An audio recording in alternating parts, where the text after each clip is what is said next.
Welcome to the Waves Business Coaching Podcast, and I'm going to skip the one-liner about the podcast or about me and my business because this episode is actually going to be a live workshop. I have on Danielle Bornowski, who is a marketing strategist, and she helps me live work on my one-liner for my business. She goes through a lot of great nuggets of how to build a phenomenal one-liner for you and your business, and hopefully through my vulnerability and tearing mine apart, you can see what does your one-liner look like? When people ask, what do you do? What's that answer? Is it compelling? Does it draw people in? The goal of this conversation is to help you make that more compelling, to draw people in and make more people want to do business with you. And to not sound so salesy, I know that's something that I hate, is I never want to come across as a used car salesman. I'm with my business, never want to be sleazy. And so we have a great conversation working on my one-liner, and I'm really excited to actually start using what we created with my one-liner in my business, and I hope you find a lot of value in it. I wrote a book called Master Your First Job to help first-time employees thrive in their roles and to help business owners better understand and develop young talent. If you'd like a free copy, you can go to masteryourfirstjob.com/free. That's masteryourfirstjob.com/free. And get a free copy of Master Your First Job. Let's dive into my conversation and live workshop with Danielle Bornowski.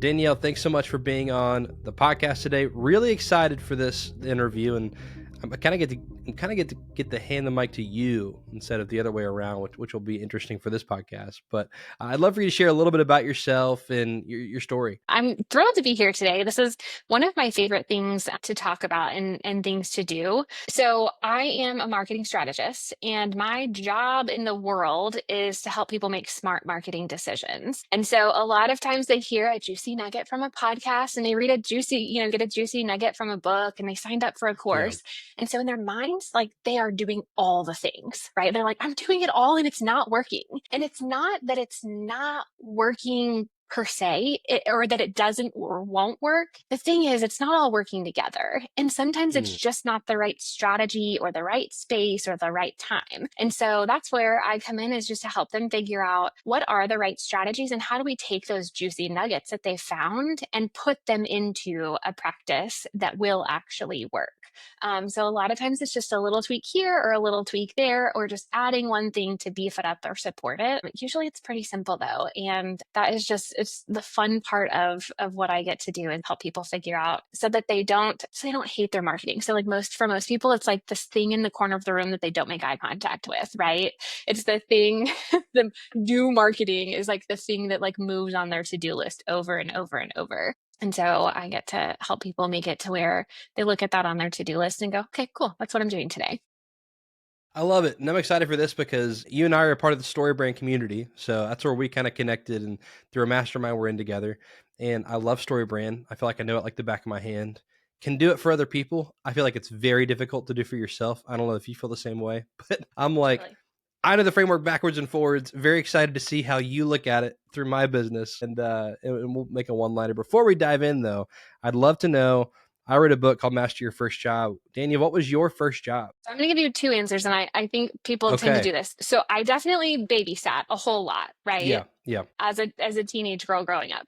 So there was that. But the memorable, when you ask me that question, the memorable one that comes up when I was in high school was I was a part-time simulated snow technician. Okay.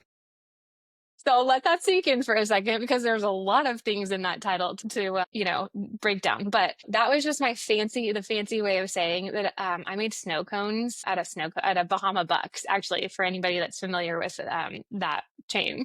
Yes. So made snow cones. I learned how to throw the bottles like they do in the bar to pour the juice. Like, I was all about it. Great. It was so fun.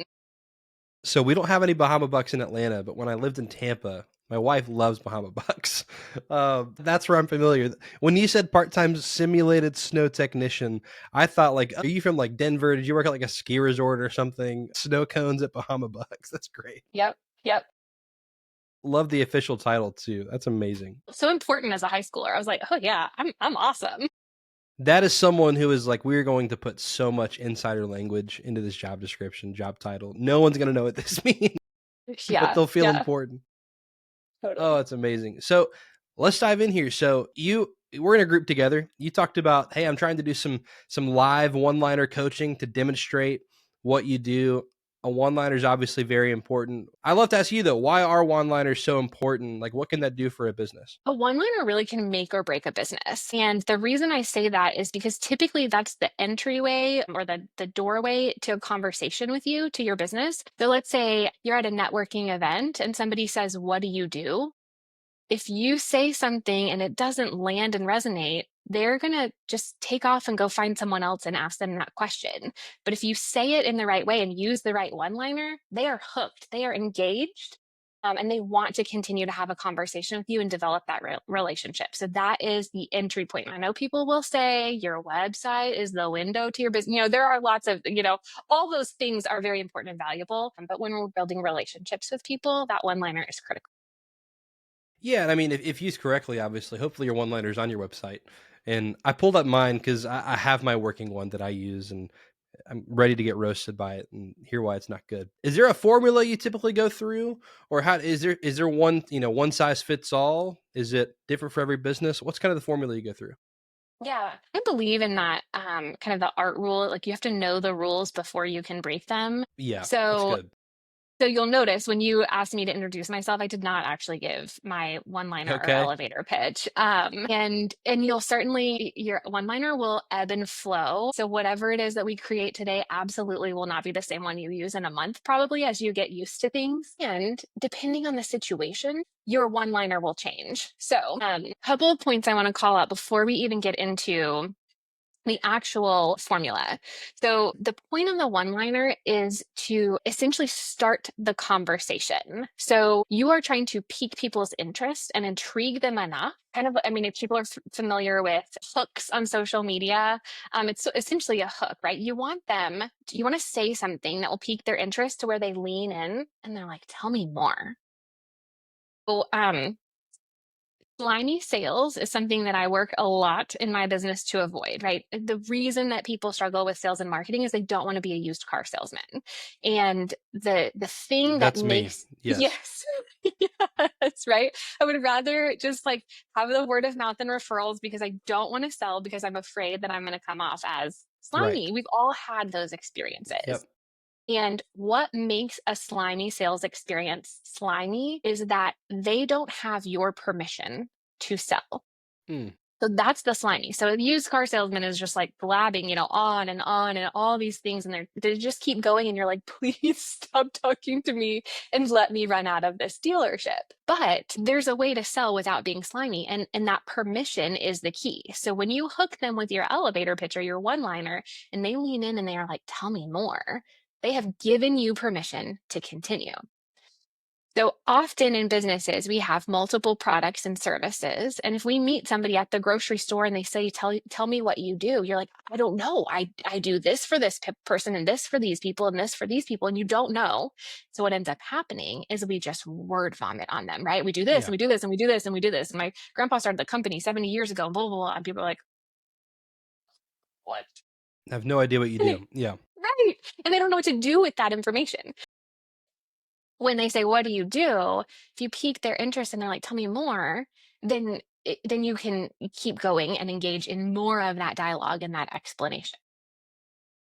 The formula, so we'll get into the formula. The Yeah. formula is problem, solution, success. So when you start with the problem, you're going to be really uncomfortable, right? Because when somebody says, "What do?" You want to say, "I'm a plumber," but you got to start with the problem. Um, because that hooks people and that shows people exactly who you need to be talking to. The second part, that solution, is I have the solution. I can help solve that problem. And then success, that third part of it, is here's what life looks like on the other side. So here's the dream or the vision that you have when you have this problem that you're trying to get to. And that middle piece right there is in story brand language that I'm the guide here to help you get to that Right. success. A Okay. problem, solution, success. So I've played with this. My one-liner does not exactly follow this formula. So now I'm curious how to break the rules. Let's jump in. Can I give you my one-liner right now? Well, I'm ready for it. Gosh, now I'm nervous. Here we go. Being vulnerable. So everyone else can be vulnerable and look at their one-liner. So This is a if you, judgment-free zone. We are here to that's be right. supportive and encouraging and to grow. And again, the goal for this episode, if you're listening, is like, hey, listen to me get coached by Danielle, and then hopefully go hire Danielle to fix your one-liner at the end of this. So my business, someone's like, Jacob, what do you do? I'm a business coach, and I help business owners build the dream team they need to get the freedom they deserve. I have different versions of this. So, because I've messed around with this, build your dream team. I like it, sounds nice. I like the term dream team. I work with people problems, right? I've tried to lean into the what's the end result? Like, what do I get out of it, right? And so a friend said, like, buy back your time, like Dan Martell, right? Like, build your dream team to buy back your time, or build your dream team to get back 10 plus hours per week if like you start to manage people better. So those are different versions of it, but that's at its base. Build your dream team that you need to get back either freedom, time. I've numbered the time. Yeah, I've interchanged those, but that's it at its base. Okay, I love this. So, yes, I'm a business coach. You're not technically starting. And again, you can certainly say that if that makes you feel more comfortable, and that could be a transition, Yeah. as people are working with this. And then launch into that. So, thinking about the problem, what would you say the problem that you're solving is? I've worked on this language too. The problem is that people are the most complex, expensive, and difficult part of every organization. Complex, difficult, and expensive. Okay, I'm going to pause here for a learning opportunity. Okay, In your one-liner, commas are not your friend. got it. So often we put a list of things with comma because again, we're trying to insert, right? We want to say the right thing that's going to land with the right person. But what happens when we put a comma in there and have a list of things, people, you'll see them and I could even get into the psychology of like the eye, like where your eyes go when you're Yes. thinking. When you're processing, your eyes go to the left. And so what they're doing is they're going through that list of what you said so they can process and digest it. And what that means is that they're not hearing the next thing you said. So we have complex, difficult, and expensive. And I think one of the things that's really cool about this experience or this exercise is that everything that you've said and shared is really valuable and really Okay. solid. That's good What news. we're doing, it is, it's great. What we're doing is we're just going to pull the pieces that apply to this formula. And then those other pieces we're going to hold and just put in a holding bucket and use those in other places. So we're going to keep it all. It's all fantastic. So people are complex, difficult, and expensive. The solution is you can build your dream team so that you can get back your time. Okay, so I see a little bit of unalignment in people being complex, difficult, and expensive because I'm going to keep using those because we're going to find the one in there that really lands Okay. for this thing. So people are complex, difficult, and expensive and build that dream team. So it may just be that we need a little bridge because we are talking about people in the team there. Now, the other disalignment that I see here, unalignment, I don't know, what's the word I'm trying to say? Lack of alignment? Well, no, unaligned, not aligned. Unaligned. There we go. Another unaligned piece. There is that the success, so you can get back your time. We were just talking in the first two sections about people and not about time. And so the solution is not quite talking the same language as the problem, or the success is not saying quite the same thing as problem and solution. So I'm going to pause for a minute because I see you taking some notes. Is there anything based on what I've said that makes you already think of a change or something that jumps out for you? You talking about the people being difficult and building your dream team, not aligning, unaligning. Just kidding. But I'm already like, oh, okay, I need to turn that problem. Like the dream team is the solution potentially. And so like I help people turn, or I help business owners turn their complex people problems into the dream team they need. Something to that sense was like the first, like, there's the bridge ish. But that's what I was writing down as I was like, oh, as you said that, I was like, that can be the bridge there. Is that, am I Love clicking that. so far? Yes, Okay. totally. And I think that difficult and expensive can certainly come under complex. I love that you pulled complex out. I think that is a good one.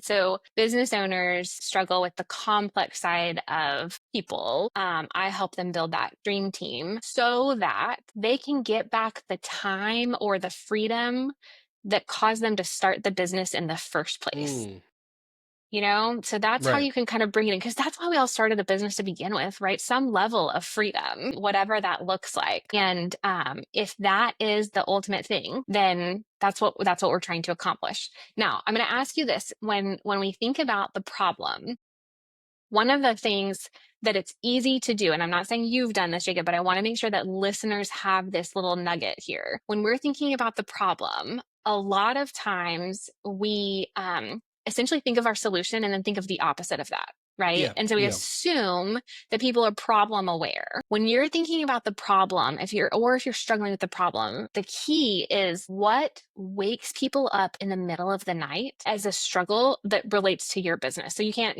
like, oh, I didn't feed the dog last night. Like, obviously not the right Yeah. thing, right? But when it comes to your industry, what is it that's waking people up at night? And so I'll pause there to let you answer that. But I think I know where we're going.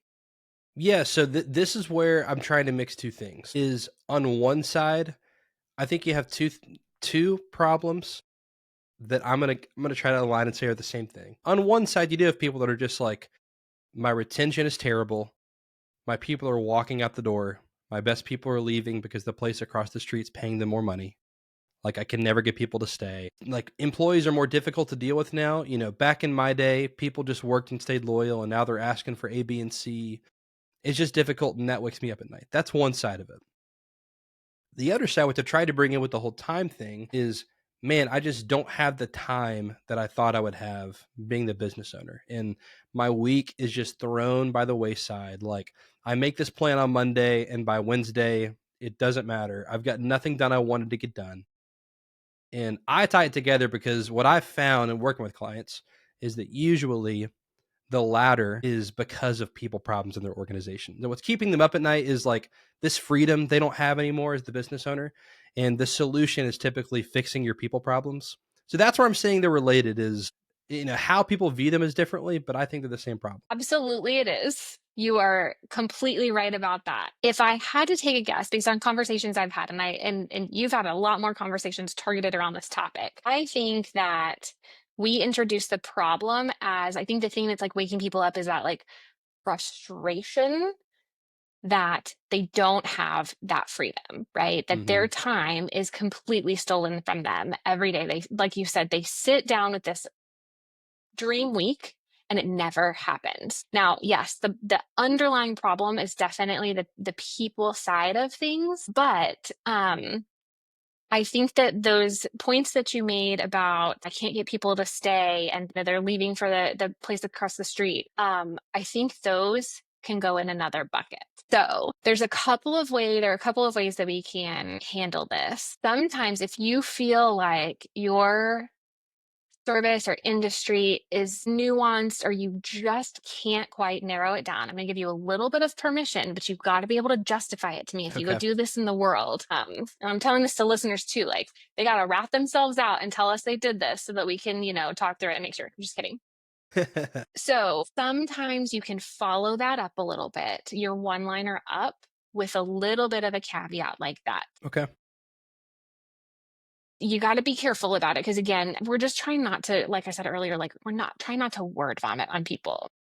So as long as you feel really good about people seem engaged with what you've said in your problem solution success, you can follow it up with something like, for instance, I recently was working with someone who X, Y, and Z, and then you start talking about that other piece. Or you could say, thinking a lot, want to have permission, right, to avoid slimy sales. You can say something Right. like, I was working with a client recently. I got really fired up about something. Can I tell you more about that? And they're like, yeah. And so then you're able to go in and demonstrate that. So let's go back to thinking about your problem, your solution, and success. I think you could say something like, so many business owners sit down at the beginning of the week with an ideal schedule mapped out. And by Monday afternoon, the whole thing is derailed and the rest of the week is the same. I help business owners. Let's see, what do we want to say here? You're nodding. Right? I don't know if people can see us how they're listening, but you're nodding. I feel like you might be going somewhere. Tell me what you're thinking right now. I'll say here's the dilemma I have is I don't know where you were going to go with the next part, but this is where I differ between, can I sell freedom versus selling dream team. What I mean by that is I encounter a lot of coaches that it just sounds like a lot of buzzwords, and I have a really hard time selling buzzwords. I love that. So I like the people stuff in that, okay, it's a real solution and you have people and you obviously know that they're hard to manage, like, as all people are, even if you have the best team in the world. So that's why I've leaned heavily into that. But I know the desire is freedom. I just think it's hard to sell, like, and this is why we're gonna map this out and make it good. But I want it to be that I'm offering a real solution and not like, hey, get more freedom in your role. That's what I do. Does that make sense? Yep. I love that. And I love that you are standing in the authenticity and the genuine feeling that you have. I think that a lot of times it's easy to just like put on a persona that somebody else said this is a successful marketing tactic or plan, and you just roll with it. And that's not authentic and genuine. Yeah. And so I'm so glad you called that out. And I think that the way that we can do that, I think yours is going to have like instead of 3 steps, you're going to have like a 1.5, 2, and 3. Okay. So the way we're going to do this is we're going to say something like most business owners, we can flesh this out a little more. Most business owners sit down on Monday morning with a list of things that they want and need to accomplish. That ends up getting derailed by placeholder word there. Okay. Ends up getting derailed typically because of Because okay. people suck. Let But that's me what. explain where I'm trying to go with this. Yeah. Yeah. Yeah. Okay, so what I'm thinking is, so I want to say okay, that ends up getting derailed. And then I want to lead into because of the complicated people things, right? And then I'm a business coach and I help them build their dream team so that they can have more control over their schedule, or something like that. And I think Okay. that that can speak to the freedom, right, that we're trying to accomplish, but we're not using the buzzwords. What if we said something like, most business owners sit down at the beginning of the week and have their list of tasks, and that gets hijacked by Mm. having to manage situations that often come from simply maybe it's supporting their teams in different ways, or I feel like you probably have a phrase that works for you there that I haven't written down. Do you see where I'm going with this? Yeah. I'm trying not to use two of your words, what you said. It's not combos though. Like hijacked by the difficulties of managing a complex team, or the something there, whatever that difficulties word is, by the managing people. That's where you're going, right? Is like Yeah, I sit yeah, down to do my tasks. It's completely hijacked because of there's people problems, like, and they're right. not going away. Yeah. So that's the problem, which I do like. It's already combining two things that I've had a very hard time trying to combine and say cohesively, because it's felt like I'm talking about two different things. And I'm like, no, it's the same, and I can't put these together for some reason. Yeah. So this is already extremely helpful because it's getting me in a direction I had not landed on yet.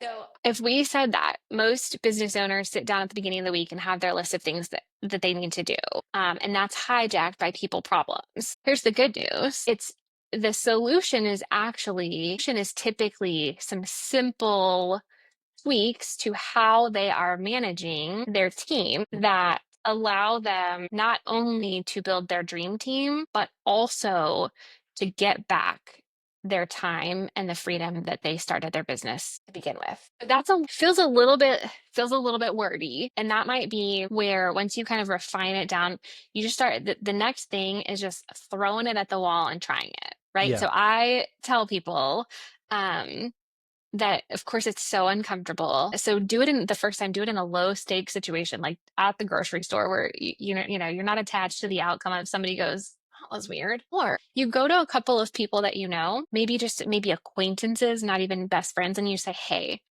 this crazy lady gave me a formula for a one-liner, and I want to believe her because she seems legit, but it's Yeah. so Yeah. different. Can I test it on you? I would really love your honest feedback. Yeah. And from there, you've asked for their feedback, so they're willing to give it to you. And because they know that you're testing it, they'll be a little more gentle in their feedback and, probably compliment sandwich you.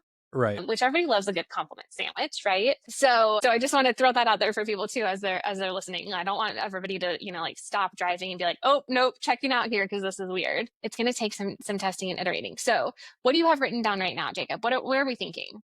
So as a shorthand, business owners sit down with their list of things to do for the week. And by Monday afternoon, it's hijacked by the difficulties of managing a team. Like, I'm a business coach and I help business owners build the dream team they need to, and I wrote back like get back freedom, something like that. Like, Yeah. or I help business owners implement simple frameworks to, I liked that bridge we were at a second ago of like, that turns the complex team into the dream team they need, like get back the freedom they want in their week or something like. Yes, I like that. And I want to go back to how we were talking about telling the same storyline. So I brought in Yes. freedom on that example a minute ago.